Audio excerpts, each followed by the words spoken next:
Hey guys, welcome to my channel. Let's crack seated and tets. Today we will discuss about linguistic development by Skinner, Piaget, Vygotsky and Chomsky. This video is very helpful for the seated aspirants because in every year there will be a possibility of 3 to 4 questions come from this chapter. So let's start this chapter. So सबसे पहले हम discuss करेंगे आपका BF Skinner के बारे में कि जो बीएफ स्किनर हैं इनको बिहेवियरिस्ट कहा जाता है, व्यवहारवादी कहा जाता है, क्योंकि इनका मानना है कि लैंग्वेज लर्निंग जो है वो इमिटेशन के द्वारा होता है, यानी अनुकरण के द्वारा होता है। बच्चे जो हैं वो अनुकरण के माध्यम से लैंग्वेज को सीखते हैं। इन्होंने कहा कि they treat language learning is a process of habit formation by reinforcement. बच्चे को हम जब पुनर्बलन प्रदान करते हैं, जब वो किसी कार्य को बार बार कर रहे होते हैं, हम उसे अगर पुनर्बलन प्रदान करते हैं तो वो चीज़ उनके हैबिट में फॉर्म हो जाती है, जिससे वो उस चीज़ को धीरे धीरे सीखने लगता है। सो इनका मानना है, बीएफ स्किनर यही 2-3 मेन पॉइंट पे फोकस करते हैं कि बच्चे जो है वो इमिटेशन के माध्यम से लैंग्वेज को सीखते हैं। दूसरी बात हैबिट फॉर्मेशन, वो भी रीइंफोर्समेंट के माध्यम से। सो अब हम नेक्स्ट थेरिस्ट को समझते हैं। नेक्स्ट हमारे थेरिस्ट है पियाजे। पियाजे को कंस्ट्रक्टिविस्ट कहा जाता है, संरचनावाद कहा जाता है इनको।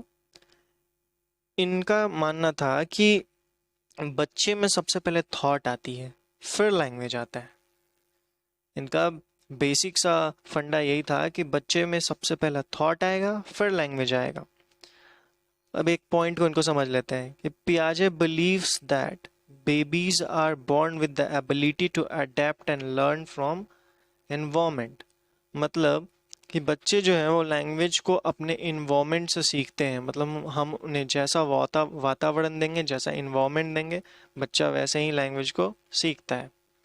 अब नेक्स्ट समझते हैं वैगोत्स्की को। वैगोत्स्की को भी कंस्ट्रक्टिविस्ट कहा जाता है। इनका मानना था, ये जस्ट पियाजे के अपोजिट मानते थे। इनका मानना था कि सबसे पहले लैंग्वेज आता है, फिर थॉट आता है। लेकिन पियाजे जस्ट इसका अपोजिट मानते हैं कि बच्चे में पहले थॉट आता है, तब लैंग्वेज आता है। वैगोत्स्की का मानना था कि वैगोत्स्की perceived social interaction to be the first step in this process। मतलब कि वैगोत्स्की सोशल इंटरेक्शन को ज़्यादा इम्पोर्टेंस मानते थे। इनका मानना था कि बच्चे जो है वो समाज से इंटरेक्ट करके, अंतःक्रिया करके अपनी लैंग्वेज को सीखते हैं। नेक्स्ट और लास्ट थेरिस्ट को समझते हैं हम। नेक्स्ट थेरिस्ट है हमारे नॉर्म्स चॉम्स्की। नॉर्म्स चॉम्स्की को नेटिविस्ट कहा जाता है, और जो नेटिविस्ट जो है वो रिलेटेड होता है हमारा कॉग्निशन से।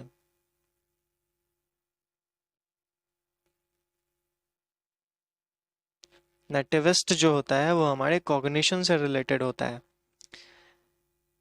इनका मानना था कि जो लैंग्वेज लर्निंग है वो एक इन्नेट प्रोसेस है।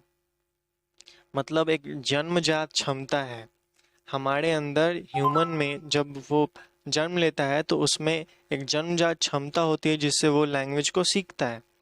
इन्होंने लैड दिया, इन्होंने एक कंसेप्ट दिया लैंग्वेज एक्विजिशन डिवाइस। जो लैंग्वेज एक्विजिशन डिवाइस होता है वो हमारे ह्यूमन में वोकल कॉर्ड के पास होता है, जिसके द्वारा हम लैंग्वेज को सीखते हैं या एक्वायर करते हैं। इन्होंने यूनिवर्सल ग्रामर और जेनरेटिव ग्रामर पे बात किया। सीटेड में क्वेश्चन पूछ लेता है कि यूनिवर्सल ग्रामर और जेनरेटिव ग्रामर किसने दिया है, तो नॉर्म्स चॉम्स्की ने। ऐसे ही क्वेश्चन पूछ लेगा कि लैड किसने दिया है, लैंग्वेज एक्विजिशन डिवाइस, तो नॉर्म्स चॉम्स्की ने। नेटिविस्ट किससे रिलेटेड है, तो कॉग्निशन से रिलेटेड है। चॉम्स्की से इतने ही क्वेश्चन बन सकते हैं। एक और, लैंग्वेज लर्निंग जो है वो इननेट एबिलिटी है। सॉरी, एबिलिटी का स्पेलिंग गलत लिखा हुआ है, ABILITY होगा। देख लेते हैं वैगोत्स्की से क्वेश्चन कैसे पूछते हैं। वैगोत्स्की से डायरेक्ट क्वेश्चन पूछता है कि बच्चों में सबसे पहले क्या आता है, लैंग्वेज आता है या थॉट आता है। यही डायरेक्ट क्वेश्चन पूछेगा। दूसरा क्वेश्चन बनता है कि बच्चे जो है वो लैंग्वेज को कैसे सीखते हैं, तो इनके द्वारा सोशल इंटरेक्शन के द्वारा लैंग्वेज को सीखा जाता है। पियाजे पे बात करते हैं। पियाजे से रिलेटेड क्वेश्चन आता है कि बच्चे जो हैं वो बच्चों में जो लैंग्वेज फॉर्मेशन होता है वो कैसे होता है। तो बच्चों में सबसे पहले थॉट आता है, देन लैंग्वेज आता है, पहला क्वेश्चन। दूसरा क्वेश्चन बनता है कि बच्चे जो है वो अपने इन्वायरमेंट से लैंग्वेज को सीखते हैं, सोशल इंटरेक्शन से नहीं सीखते हैं, सोशल इन्वायरमेंट से नहीं, इन्वायरमेंट जो उन्हें फैमिली दे रही होती है। नेक्स्ट समझते हैं बीएफ स्किनर से। बीएफ स्किनर से एक क्वेश्चन पूछता है कि इनके द्वारा बच्चे जो है लैंग्वेज कैसे सीखते हैं। तो अनुकरण के माध्यम से सीखते हैं। इनके द्वारा लैंग्वेज बच्चा अनुकरण के माध्यम से सीखता है। इससे बस यही एक क्वेश्चन बन सकता है। सो गाइज, इस वीडियो में हमने देखा कि जो डिफरेंट थेरिस्ट हैं, जिन्होंने लैंग्वेज को लेकर, डिफरेंट साइकोलॉजिस्ट हैं जो जिन्होंने लैंग्वेज को लेकर जो अपना पॉइंट ऑफ व्यू दिया है, उससे रिलेटेड कैसे क्वेश्चन बन सकता है, कैसा क्वेश्चन आ सकता है सीटेट में। सो आई होप कि आपको ये वीडियो समझ में आया हो। सो अब इस वीडियो को एंड करते हैं यहीं पे। अगर आपको वीडियो अच्छा लगा हो तो मेरे चैनल को लाइक, शेयर और सब्सक्राइब करें। Thank you so much.